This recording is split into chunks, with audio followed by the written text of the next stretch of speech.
Hi.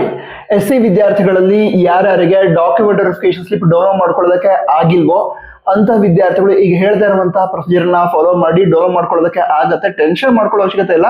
But ಹೇಳ್ತಾ ಇರುವಂತಹ steps ಅನ್ನ ಫಾಲೋ ಮಾಡಿ. ಮೊದಲಾಗಿ ಯಾಕೆ ಡೌನ್ಲೋಡ್ ಆಗ್ತಾ ಇಲ್ಲ ಅಂತ ಹೇಳಿದ್ರೆ, ಈಗ SC ಒಳ ಮೀಸಲಾತಿ ಜಾರಿಗೆ ಬಂತು.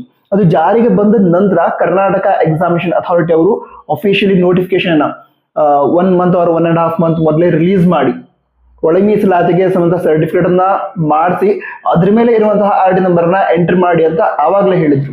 ನೀವು ಅದನ್ನ ಮಾಡಿಲ್ಲ, ಅದಕ್ಕೋಸ್ಕರ ಈಗ ಡೌನ್ಲೋಡ್ ಮಾಡ್ಕೊಳ್ಳೋದಕ್ಕೆ ಆಗ್ತಾ ಇಲ್ಲ ವೆರಿಫಿಕೇಶನ್ ಸ್ಲಿಪ್ ಅನ್ನ. ಓಕೆನಾ? ಹಾಗಿದ್ರೆ ಈಗ ಏನ್ ಮಾಡ್ಬೇಕು ಅಂತ ಹೇಳಿದ್ರೆ, ನಾಳೆನೆ ನಿಮಗೆ ಸಂಬಂಧಂತಹ ತಹಸೀಲ್ದಾರ್ ಆಫೀಸ್ ಇರುತ್ತೆ, ಅದನ್ನ ವಿಸಿಟ್ ಮಾಡಿ ಅಲ್ಲಿ ಹೋಗಿ ನಂತರ SC ಒಳ ಮೀಸಲಾತಿ ಸರ್ಟಿಫಿಕೇಟ್ ಮಾಡಿಸೋದಿತ್ತು ಅಂತ ಹೇಳಿ ಅದರಲ್ಲಿ ಈಗ ಪ್ರವರ್ಗ A, B, C ಅಂತ ಇರುತ್ತೆ. ಸೊ ಅದರಲ್ಲಿ ಯಾವ್ದಾರ ಅಂಡರ್ ಬರುತ್ತೆ ಅದನ್ನು ತಿಳಿದುಕೊಳ್ಳಿ. ಹಾಗೆ ಅವರು ಸರ್ಟಿಫಿಕೇಟ್ ಕೂಡ ಮಾಡ್ಕೊಡ್ತಾರೆ. ಅಂದ್ರೆ ಸರ್ಟಿಫಿಕೇಟ್ ಮಾಡ್ಕೊಳ್ಳೋದಕ್ಕೆ ಕೆಲವು ಪ್ರೊಸೀಜರ್ ಇರುತ್ತೆ. ಆ ಪ್ರೊಸೀಜರ್ ಹೇಳ್ತಾರೆ, ಈ ರೀತಿ ಪ್ರೊಸೀಜರ್ ಅನ್ನ ಫಾಲೋ ಮಾಡಿ ಅಂತ ಹೇಳ್ತಾರೆ. ಸೊ ಆ ಪ್ರೊಸೀಜರ್ ಅನ್ನ ಫಾಲೋ ಮಾಡಿ ಅದಂತರ ಅವರು ಒಳ ಮೀಸಲಾತಿ ಸರ್ಟಿಫಿಕೇಟ್ಗೆ ಅಪ್ಲೈ ಮಾಡಿ ಕೊಡ್ತಾರೆ. ನಂತರ ಆ ಸರ್ಟಿಫಿಕೇಟ್ ಬರೋದಕ್ಕೆ ಸುಮಾರು ಒಂದು 20 ಡೇಸ್ ಬೇಕಾಗಬಹುದು. ಆದ್ರೆ ಟೆನ್ಷನ್ ಮಾಡ್ಕೊಳ್ಬೇಡಿ, ಅವ್ರು ಅಪ್ಲೈ ಮಾಡ್ತಾರಲ್ವಾ ಒಳ ಮೀಸಲಾತಿ ಸರ್ಟಿಫಿಕೇಟ್ಗೆ, ಆವಾಗಲೇ ನಿಮಗೆ RD ನಂಬರ್ ಅಂತ ಕೊಡ್ತಾರೆ. ಅಂದ್ರೆ ನೀವು ನಾಳೆನೇ ಅಪ್ಲೈ ಮಾಡಿದ್ರೆ ನಾಳೆನೇ ನಿಮ್ಮ ಕೈಗೆ RD ನಂಬರ್ ಸಿಗುತ್ತೆ.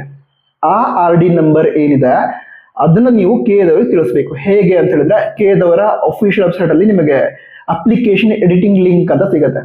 ಅದ್ರ ಮೂಲಕ ಲಾಗಿನ್ ಆಗಿ ಅಲ್ಲಿ SC ಕೆಟಗರಿ ರಿಸರ್ವೇಶನ್ ಕ್ಲೇಮ್ ಮಾಡೋ ಆಪ್ಷನ್ ಏನಿದೆ ಅಲ್ಲಿ ಹೊಸದಾಗಿ ಬಂದಿರುವಂತಹ, ಅಂದ್ರೆ ನಾಳೆ ಕೊಡ್ತಾರಲ್ವಾ ಆ RD ನಂಬರ್ ನ ಎಂಟರ್ ಮಾಡಿ ಅಲ್ಲಿ ಎಲ್ಲದಕ್ಕೂ ಸೆಲೆಕ್ಟ್ ಮಾಡೋದಿರುತ್ತೆ. ರೈಟ್ ಮಾರ್ಕ್ ಸ್ಟಾರ್ಟಿಂಗ್ ಅಲ್ಲಿ ಅಪ್ಲಿಕೇಶನ್ ಹಾಕ್ಬೇಕಾದ್ರೆ ನೆನಪಿದೆಯಾ? ಸೊ ಎಲ್ಲದನ್ನು ಎಸ್ ಅಂತ ಸೆಲೆಕ್ಟ್ ಮಾಡಿ ಸಬ್ಮಿಟ್ ಅಂತ ಕೊಟ್ರೆ ಸಬ್ಮಿಟ್ ಆಗುತ್ತೆ. ಅದ್ರ ನಂತರ ನೆಕ್ಸ್ಟ್ ಏನ್ ಮಾಡ್ಬೇಕು ಅಂತ ಹೇಳಿದ್ರೆ, ಅಪ್ಲಿಕೇಶನ್ ಫಾರ್ಮ್ ನ ಡೌನ್ಲೋಡ್ ಮಾಡ್ಕೊಳ್ಬೇಕು. ಅಪ್ಲಿಕೇಶನ್ ಫಾರ್ಮ್ ಡೌನ್ಲೋಡಿಂಗ್ ಲಿಂಕ್ ಕೂಡ ವೆಬ್ಸೈಟ್ ಅಲ್ಲಿ ಇದೆ, ಅದನ್ನ ಡೌನ್ಲೋಡ್ ಮಾಡ್ಕೊಳ್ಳಿ. ನೀವು ಇದೆಲ್ಲ ಮಾಡಿದ ನಂತರ ಮುಂದೆ ಒಂದು 5 hours ಅಥವಾ 6 hours ನಂತರ ನಿಮಗೆ ವೆರಿಫಿಕೇಶನ್ ಸ್ಲಿಪ್ ಡೌನ್ಲೋಡ್ ಮಾಡ್ಕೊಳ್ಳೋದಕ್ಕೆ ಆಗುತ್ತೆ. ಬಟ್ ಹೇಳಿದ್ನಲ್ಲ, ಆ ಸ್ಟೆಪ್ಸ್ ನ ಕರೆಕ್ಟ್ ಆಗಿ ಫಾಲೋ ಮಾಡಿ. ತುಂಬಾ ಜನರು ಟೆನ್ಷನ್ ಇದ್ದಾರೆ.